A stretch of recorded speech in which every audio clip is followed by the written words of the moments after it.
Olá, eu sou Priscila Chu, sejam bem-vindos ao canal Receita Esperta. Estou hoje aqui mais uma vez com a nutricionista Andriele Moton e hoje a gente vai falar de um assunto muito polêmico, a farinha de aveia na low carb. Bora lá!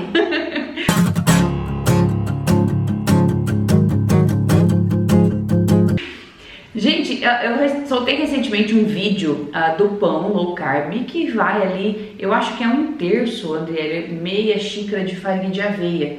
E surgiu muitas perguntas assim, dessa questão de a farinha de aveia não ser uma farinha low carb, então o pão não seria low carb, ou seria, né? Como que eu estaria usando uma farinha que não é low carb numa receita low carb? A receita do pão é da Andriele e eu falei, nossa, ninguém melhor que ela também, porque ela conhece sobre esse assunto, para falar para vocês um pouquinho sobre isso. Vamos aí. Então, o que acontece? Não existe uma regra do que é low carb, tá? O low carb é baixo carboidrato. O quanto de carboidrato vai ter? Tem regra. De repente, você vai comer uma fatia do pão ou você vai comer um pão inteiro, tá? Sim, a farinha de aveia, ela possui carboidrato.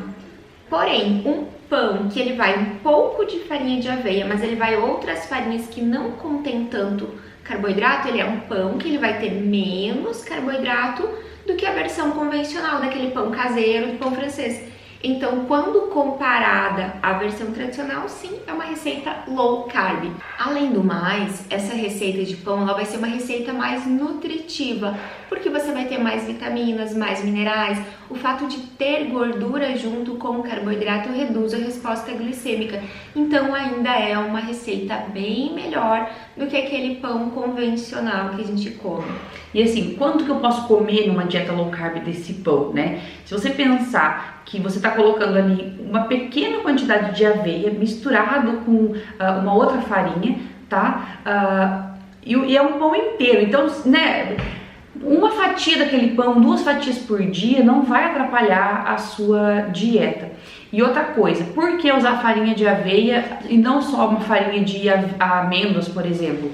A farinha de low carb, ela tem mais gordura, né? Então ela acaba sendo mais calórica e ela é mais cara. Então esse se torna um pão mais barato, né? E não, outra vantagem. E não só isso. Quem já tentou fazer pão só com as farinhas oleaginosas, ele fica um pão muito seco, muito duro, ele não cresce. Então a gente tem uma característica da aveia que torna esse pão um pouco mais macio, para ficar com um aspecto mais semelhante ao pão normal. E assim, vai comer uma fatia por dia, você vai ter provavelmente ali na sua fatia de pão o equivalente a uma colherzinha de chá, uma colher de aveia, uma colher de sobremesa de aveia. Isso não vai ser prejudicial se o restante do seu dia está controlado.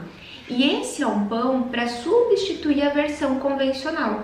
Então, se você é uma daquelas pessoas que, assim como eu, gosta muito de pão, ao invés de comer uma fatia daquele outro pão, você come desse, já tem bem menos carboidrato. Se você não faz questão de pão, tudo bem, não precisa fazer. Sim. Então, assim, até mesmo por uma questão de textura, para dar a característica do pão, que a gente precisa usar da aveia. E é muito gostoso, gente. Então, aí, se você tá numa dieta low carb e não é aquela pessoa que sabe que não vai comer o pão inteiro, porque não é para você comer o pão inteiro, esse pão é para ser usado aí durante uma semana, né? Você faça ele, que não vai prejudicar a sua dieta, né? E ele é muito saboroso, tá? Ele é gostoso, ele vai ser nutritivo, ele não vai ser um produto caro. É isso aí.